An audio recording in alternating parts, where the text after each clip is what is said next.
Hello everybody, అందరూ ఎలా ఉన్నారు? మీతో ఎప్పటి నుంచో నేను ఒక విషయం షేర్ చేసుకోవాలి అని అనుకుంటున్నాను. దానికి ఇప్పుడు టైం వచ్చింది.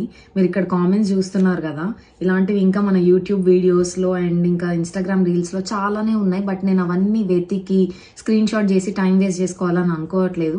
రీసెంట్గా వచ్చిన వీడియోకి అయితే కామెంట్స్ని నేను స్క్రీన్ షాట్ చేసి ఇక్కడ పోస్ట్ చేస్తున్నా. చూడండి, ఎవడెళ్ళమన్నాడు కెనడాకి? ఇండియాలో ఉండొచ్చు కదా, ఇక్కడ పనులు చేసుకోవచ్చు కదా, అసలు ఏంటా పనులు, లేబర్ పనులు, అది ఇది అని చెప్పి ఇలాంటి కామెంట్స్ పెడుతున్నారు.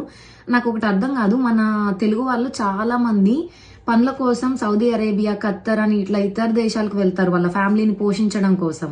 వాళ్ళని చూసి అరే జాలి పడతారు, అరే ఇతను ఇంత దూరం పోయి పని చేస్తున్నాడు వాళ్ళ ఫ్యామిలీని బాగా పోషించడం కోసం, ఇంత కష్టపడుతున్నాడు అని చెప్పి జాలి చూపిస్తారు. అదే ఒక ఇంటర్నేషనల్ స్టూడెంట్ ఇంత దూరం వచ్చి వాళ్ళ లైఫ్ ని వాళ్ళు ఇండిపెండెంట్ గా లీడ్ చేస్తూ ఫ్యామిలీ మీద డిపెండ్ అవ్వకుండా వాళ్ళు ఇక్కడ కష్టపడుతుంటే మీరు వాళ్ళ కష్టాన్ని ఎందుకు గుర్తించట్లేదో నాకు అర్థం కావట్లేదు.